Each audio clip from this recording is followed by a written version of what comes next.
TOEFL! Before we start, don't forget to like and subscribe. Good luck! Please read through the directions or skip ahead.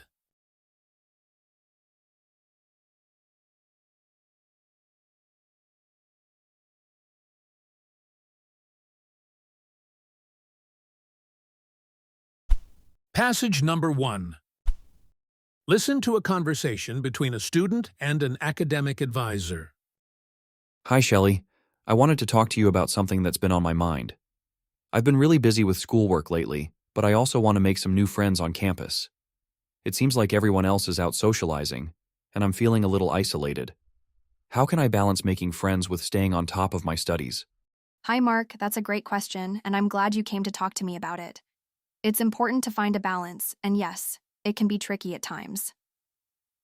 First, I want to say that it's totally normal to feel like you're missing out on socializing while focusing on academics. But it's all about prioritizing your time. I know. I've been trying to stick to my schedule and keep up with all my assignments, but I feel like I don't have any time left for meeting people. My friends from high school are all back home, and I'm here by myself. How can I make friends without sacrificing my grades? Well, first of all, I want to reassure you that you don't need to choose between making friends and excelling in your classes. You can do both. A lot of students think they need to go to every social event or spend hours hanging out with people to build relationships. But that's not true. You can make time for friends while still managing your schoolwork. Have you thought about joining study groups or clubs related to your academic interests? I've thought about it, but I'm not sure how to get started. I don't want to feel like I'm just joining to check a box. I want to meet people I really connect with. That's a good point. It's important to feel authentic connections with people. The good news is that clubs often have a balance of social and academic benefits. For example, you could join a study group where you meet once a week to review class material together. You'll naturally bond with people who are in the same class, and over time, you can also have conversations outside of class. That way, you're being productive but also social. That makes sense. I also hear about some of my classmates going to events like movie nights or weekend trips organized by the university.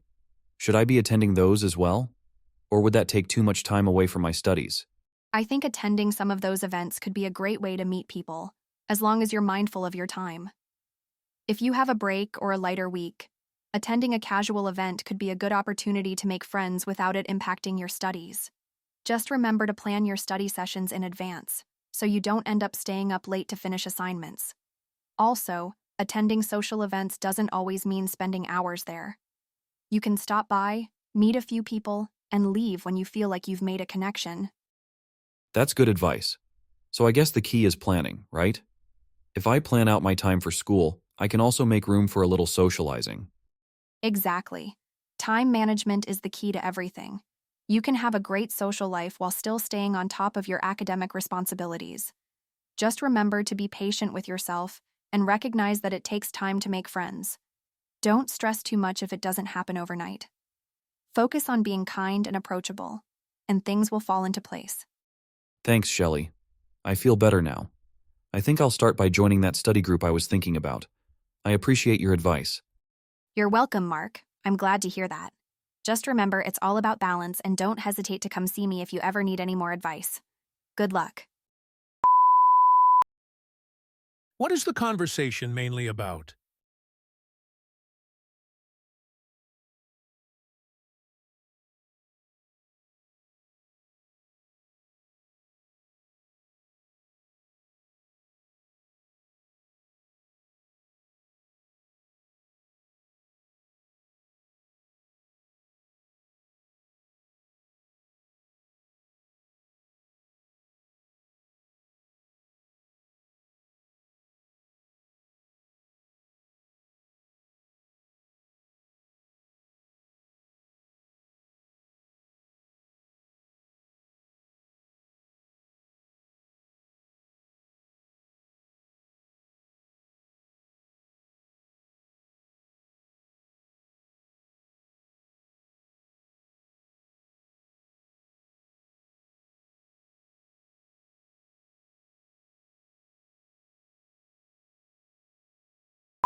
What does Shelley suggest Mark should do to meet people?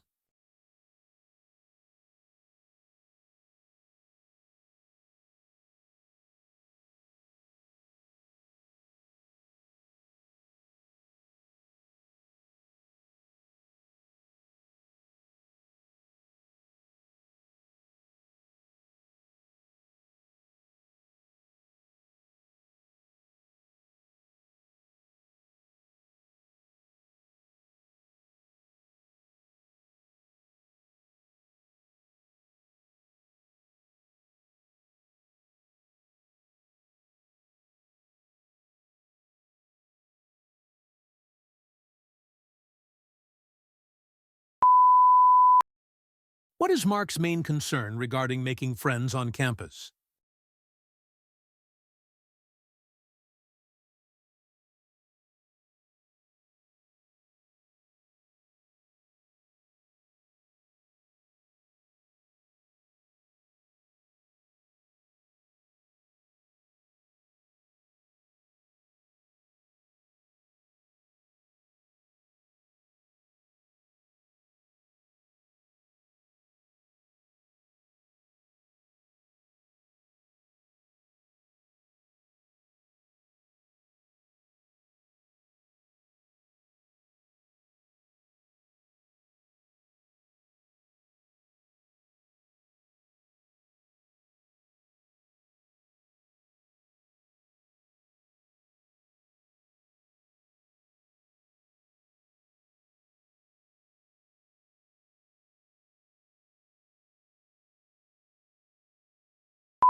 How does Shelley recommend Mark balance socializing and studying?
Why does Shelley suggest Mark attend social events even briefly?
Passage number 2. Listen to part of a lecture in a political science class. And when we think about the US Constitution, one of the most important principles we encounter is the separation of powers.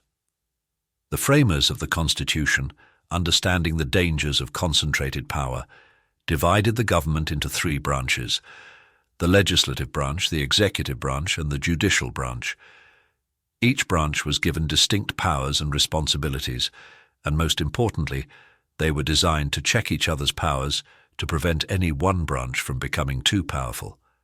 This brings us to the second principle we need to understand: checks and balances. Checks and balances are essentially the mechanisms that allow each branch to limit the actions of the others. For example, the president can veto laws passed by Congress, but Congress can override the veto with a two-thirds majority. The courts can rule actions of the president or Congress unconstitutional, and the president appoints judges with the approval of the Senate. This interplay of powers ensures that no single branch can dominate the government. Now we can't talk about the Constitution without mentioning federalism. Federalism is the division of power between the national government and the state governments. The Constitution grants specific powers to the federal government while reserving other powers for the states. This structure is a reflection of the desire to balance a strong central government with the need to preserve local autonomy. The 10th Amendment, which says that powers not delegated to the federal government are reserved for the states or the people, embodies this idea. Another essential principle is popular sovereignty, the idea that ultimate political power rests with the people. The Constitution establishes a government that operates on the will of the people through their elected representatives.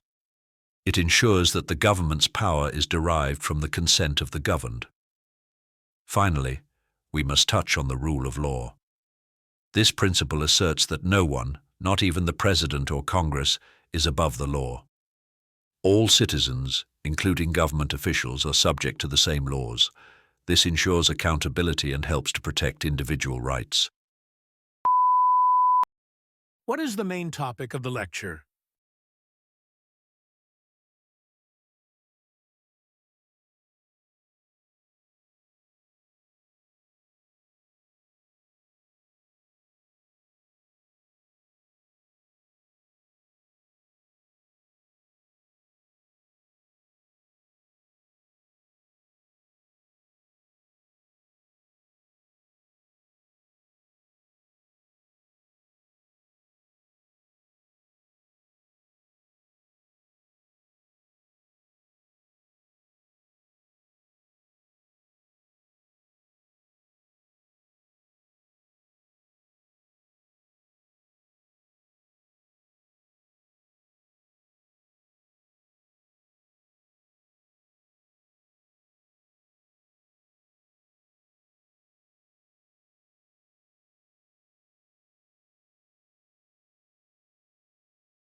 What did the professor imply about the separation of powers?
Why did the professor mention the 10th Amendment in relation to federalism?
What is the professor's view on the principle of popular sovereignty?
Which two principles are most closely related to ensuring that no single entity dominates the U.S. government?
Passage number 3. Listen to part of a lecture in a business class. So, when we talk about the basic principles of marketing, we have to understand the crucial role of market segmentation, targeting, and positioning. These are the steps that help a business understand who its customers are, how to reach them, and why their product is the best option. We often think of these principles as the framework for creating effective marketing strategies. Now, the first step is segmentation. This means dividing your market into smaller, more manageable groups based on similar characteristics, demographics, interests, needs, or behaviors. Once you have these groups, you can begin to target the ones that are most likely to purchase your product. This involves looking at factors like purchasing power, preferences, and even geographic location. Once you've identified your target audience, it's time to think about positioning. Positioning is how you differentiate your product from competitors in the minds of consumers. This is all about making sure the target audience sees your product as the best option for them. In this process, one important thing to keep in mind is that marketing is about solving problems. The goal is to meet the needs and desires of your customers better than anyone else in the market. So, effective marketing strategies are all about identifying these needs and delivering value. What is the main topic of this lecture?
What did the professor imply when she mentioned Segmenting your market.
Why did the professor emphasize the importance of positioning?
What is the purpose of targeting in marketing according to the lecture?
Which two factors did the professor mention as being important in targeting?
What does the professor mean when she says that marketing is about solving problems?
Passage number 4. Listen to a conversation between two students on campus. Hey Sam, have you thought about the study abroad program next semester? I've been thinking about it, but I'm not sure if it's worth it. The program costs a lot of money, and I'm not sure if I can afford it. Yeah, I get that, but you know there are scholarships available that can help cover some of the costs. Have you looked into them? I've heard about them, but I'm still worried about the living expenses while I'm there. I mean, rent, food, and travel. Those things add up really quickly. I totally understand, but think about the experience you'll gain. It's not just about what you learn in the classroom, but also about immersing yourself in a different culture. That can really help you later in your career. That's true. I guess it's also a good opportunity to practice the language and meet people from other countries. Still, I wonder if the cost will outweigh the benefits. You should definitely weigh the pros and cons. I think in the long run, studying abroad can give you a unique perspective and maybe even improve your chances of landing a job in the future. I see your point. I'll look more into scholarships and the financial aid options. Maybe I can make it work. What is the main topic of the conversation?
What is Sam concerned about regarding the study abroad program?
What does Alex suggest about the benefits of studying abroad?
Why is Sam hesitant to join the program?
What does Alex recommend Sam do next?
What is the tone of the conversation?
Passage number 5.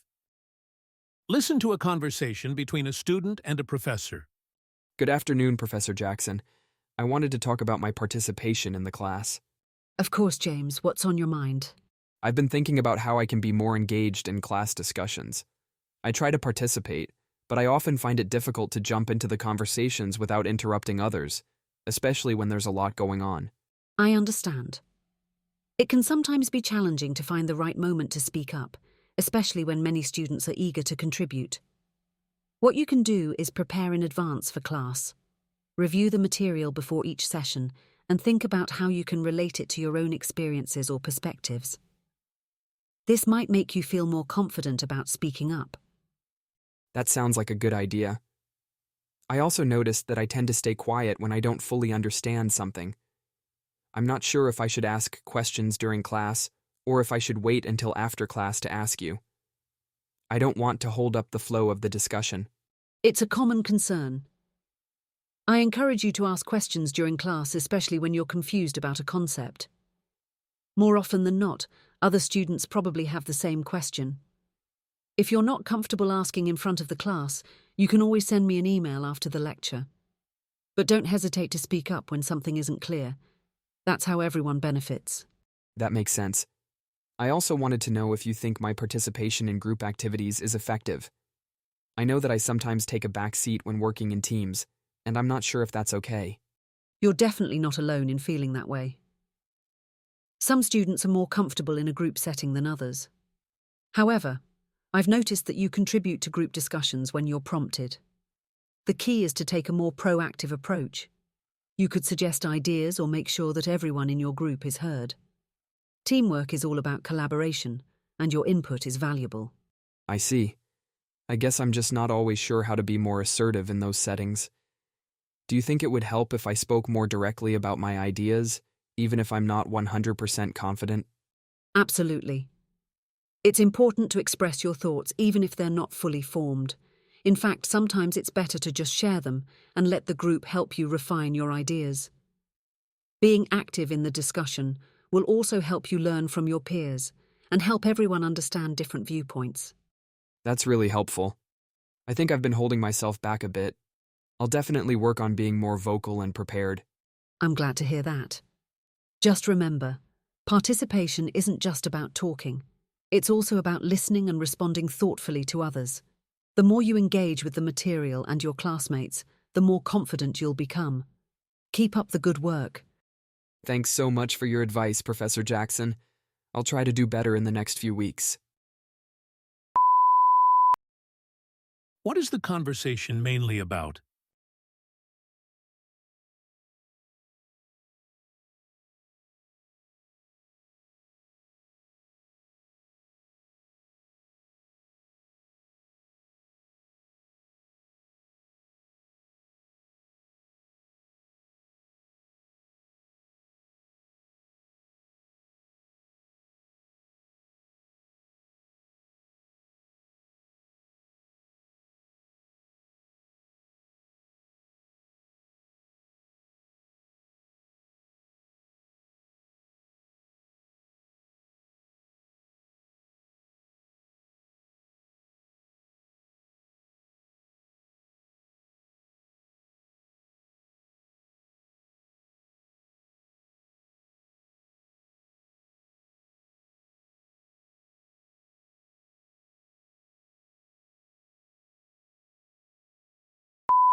What did Professor Jackson suggest James do to improve his participation?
What does James feel uncomfortable doing in class discussions?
Why does Professor Jackson encourage James to ask questions during class?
What did Professor Jackson suggest James could do in group activities?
What does Professor Jackson say is an important aspect of participation?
This is your answer key for passages 1 through 5. Remember to focus on the main ideas and tone of the lecture. Understanding the speaker's perspective will help you choose the right answers. Take notes on key details and listen for any changes in topic. These cues will guide you through each question and improve your overall score. And don't forget to level up!